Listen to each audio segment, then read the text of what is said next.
Je passe chercher Karim en voiture à son hôtel. Il m'attend dans le parking d'Horacie. Il fait encore jour. On est en admiration devant la douceur du temps. Le soleil qui se couchera bientôt. Il y a quelque chose d'infiniment paisible dans l'air. Comme si la ville était enveloppée d'eau et que la beauté du ciel allait nous tomber dessus. C'est l'heure molle où Alger lâche un peu. C'est l'ère des possibles.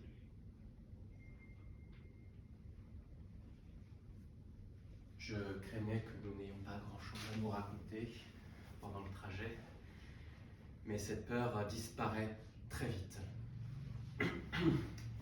Il est bavard, beaucoup plus détendu qu'au bureau. Il me raconte ce qu'il a vu sur le parking en arrivant. C'est un sacré sketch, il dit. Ça l'étonne toujours la façon dont l'Algérie a changé. Les grosses voitures, les nouveaux riches, les manières des gens. Il ne reconnaît presque plus sa ville. Il dit ça d'un air grave. Je réponds que je m'en rends bien compte, que je me rends pas bien compte qu'en vivant ici, on n'a pas forcément le même recul. En vrai, je vois bien que les choses et surtout les gens changent, mais je n'ai aucune envie de parler de sociologie avec lui. On prend la direction du centre-ville. La route est fluide.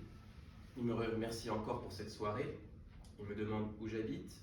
Il ne connaît pas mon quartier, pas bien. Quand on parle en arabe, mon accent me trahit. Il reconnaît l'est de l'Algérie dans ma façon de parler. On parle alors de ma ville natale, de mes grands-parents, des plages magnifiques là-bas. Il y est allé déjà une fois. Il me demande si j'y retourne régulièrement. Assez, oui.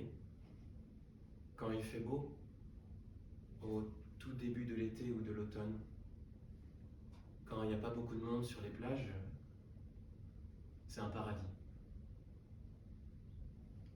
Ma maison familiale est aujourd'hui vide.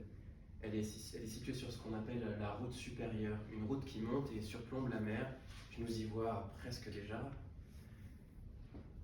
Dans le dédale du centre-ville, il remonte sa vitre. Il évoque les lieux qui ont fermé, ses souvenirs à lui, avant qu'il ne parte en France. Il dit qu'il a toujours voulu garder un lien fort avec l'Algérie. Il prononce cette dernière phrase d'un ton solennel, comme s'il était en réunion. Je tourne la tête vers lui pour qu'il m'en dise un peu plus. Il me dit qu'il essaie de venir souvent, que ça a toujours été important pour lui de ne jamais couper. Ses parents sont là, et parfois il s'en veut de ne pas les voir plus souvent. Il dit que c'est ça ce qui le relie à cette ville et qu'il y reste constamment une partie de lui. Il lui arrive de regretter d'être parti et de se demander s'il aurait pu vivre ici à plein temps. Je trouve l'expression à plein temps assez drôle, comme s'il y avait une mi-temps à Alger. Il demande si je comprends ce qu'il veut dire. Je crois que oui.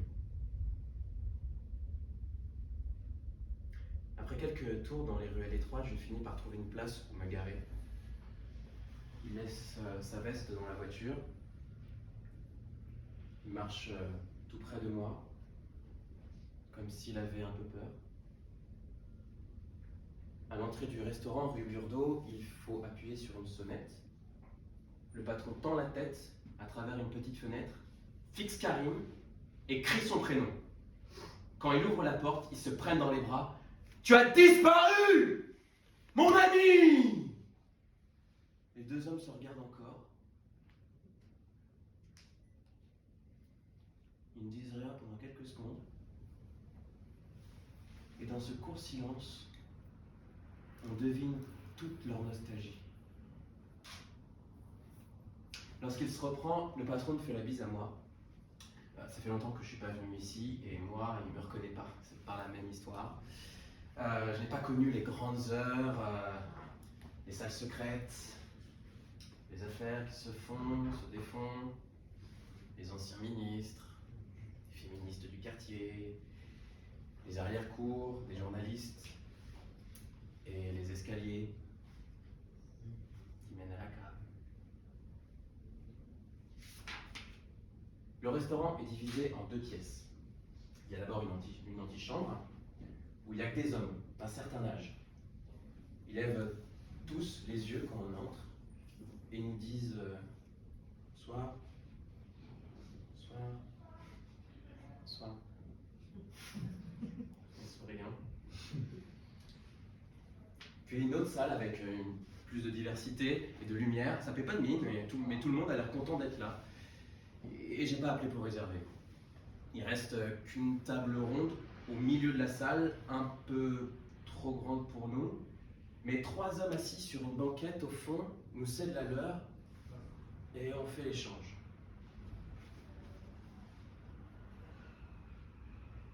Vous serez plus à l'aise, commente le patron. Karim a l'air heureux, dans son élément. J'ai encore droit à des remerciements.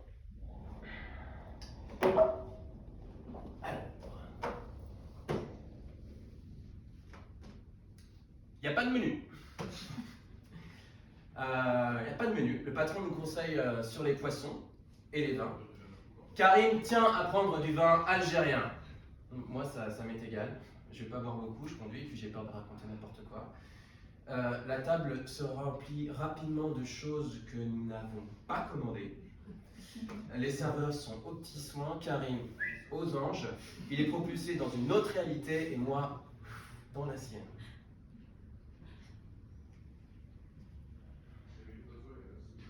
Les quelques vins, bu trop vite, me montent doucement à la tête. Lentement aussi, l'atmosphère entre nous a basculé. C'est comme un long glissement. Les regards sont plus insistants. Le ton moins saccadé. La vie plus tendre. Quand il parle maintenant, il s'adresse vraiment à moi. Il y a même une petite intonation algéroise qui ressort.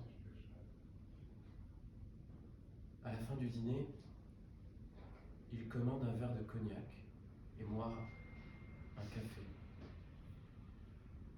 L'odeur de l'alcool se fond dans la sienne et ce mélange me parvient. Et ce parfum apposé sur sa voix est une damnation. Les types qui nous ont laissé la place nous saluent en partant. Je réalise qu'il est très tard, que le restaurant est presque vide, les serveurs s'affairent pour fermer, le patron a disparu, dans la cave peut-être, car il me dit ça. Je n'ai aucune envie de quitter cet homme. Je n'ai aucune envie de le quitter.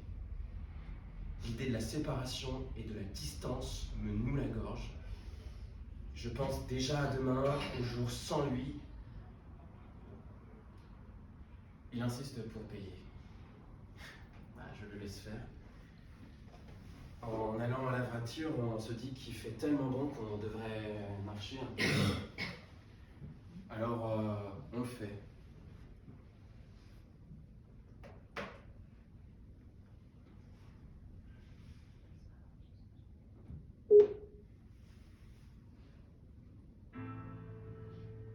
On descend la rue d'Idouche Mourad. Les voitures courent dans la nuit. Nous croisons quelques hommes qui ne nous regardent pas et 2 jeunes garçons qui avancent main dans la main. Personne ne les embête. La scène nous paraît surréaliste. On rigole en se disant que si on reste derrière eux, il ne nous arrivera rien. Karim regarde dans ses souvenirs, moi je regarde le ciel si étoilé d'Alger. Je comprends à quel point ça lui manque. C'est le parfum des grands soirs qui se préparent à l'abri des autres. Il n'y a que les chats de rue pour voir ce spectacle de portes qui claquent doucement et des voitures qui foncent dans la nuit. Ce spectacle dans les maisons, dans les restaurants cachés, dans la nuit noire d'Alger, où certains se reconnaissent et d'autres se découvrent. C'est le bruit des voitures qui montent pour atteindre les hauteurs, les petits pas sur le drôle de bitume, le mot des doux des hommes du parking, les portes lourdes des restaurants. Cet autre monde à l'intérieur, un monde à la française en apparence, mais c'est l'Algérie en réalité, avec ses hommes tristes et espiègles, ses filles comme des caméléons, ses voix chaudes et ses rires en trombe. C'est dans ce monde que je retrouve souvent Karim. C'est dans ce monde que je retrouve souvent Karim. Ils s'arrêtent devant des immeubles pour commenter leur beauté et répéter que c'est vraiment du gâchis cette ville. C'est vraiment du gâchis cette ville. Je ne trouve pas.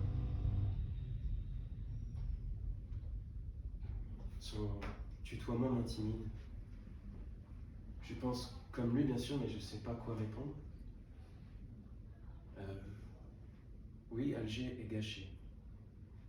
Cette sentence est triste à en mourir, mais on choisit chaque jour de ne pas en mourir, de marcher ici, de lever la tête vers ces immeubles et d'en admirer les vieux lions et les pauvres statues.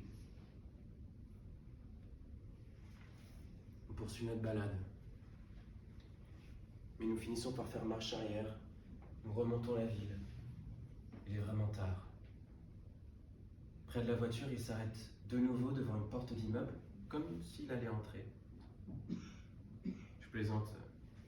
C'est chez toi ici?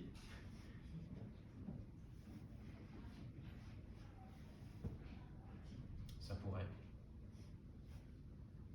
Il fait mine de pousser la porte. Je me dis qu'il a trop bu, que la voiture est juste là. Tu sais. Il dit qu'il se sent bien ici, qu'il se sent vivant. Nous nous faisons face contre la porte. Quelqu'un pourrait ouvrir et nous faire mal. Nous demander ce qu'on fait là.